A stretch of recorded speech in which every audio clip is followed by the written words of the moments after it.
আজ কিন্তু আমি হাওড়া স্টেশন চলে এসেছিলাম, আর আজ যাবো হচ্ছে আইরিতলা ভূতনাথ।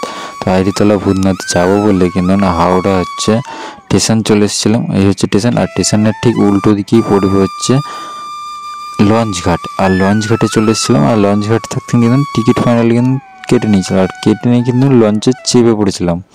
চলো দেখা হচ্ছে আইরিতলা লঞ্চ ঘাটে।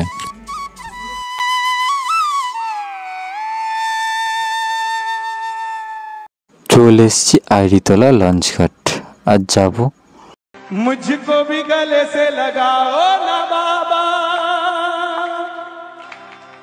আমি কিন্তু গেছিলাম শ্রাবণ মাস, আর শ্রাবণ মাসে কিন্তু বাবা ভূতনাথে কিন্তু মেলা বসে। তো তোমরা গেলে পারে কিন্তু এই মেলাটা অনুভব করতে পারবে। আর মেলার কিন্তু দোকান পাশে কিন্তু প্রচুর কিন্তু ওইখানে থাকে, তোমরা গেলে পারে পেয়ে যাবে। অনেক সময় এখানে শ্রাবণ মাস বলে খুবই টাকা করে নেওয়া হয়, কিন্তু আমি জেনে দেখি অত টাকাই নিই।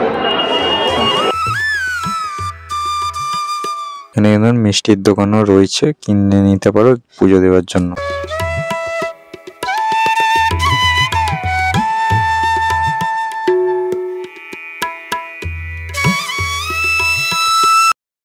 ওইখানে কিন্তু জুতো কিন্তু রেখে কিন্তু তোমাকে যেতে হবে, 5 টাকা নেবে।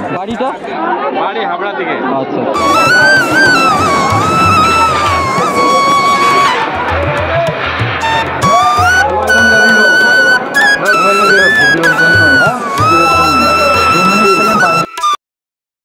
ভোর 4টের সময় কিন্তু মন্দিরের গেট খুলে যায়, আর তখন কিন্তু আরতি করানো হয় ছাই ভস্য, শ্মশানের ছাই ভস্য দিয়ে। আর সন্ধ্যাবেলাও ছাই ভস্য দিয়ে কিন্তু সন্ধ্যা আরতি করানো হয়, ওটাই দেখবার জিনিস।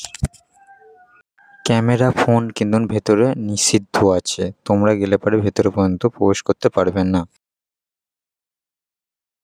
बाबा पर तुझ पे भरोसा है।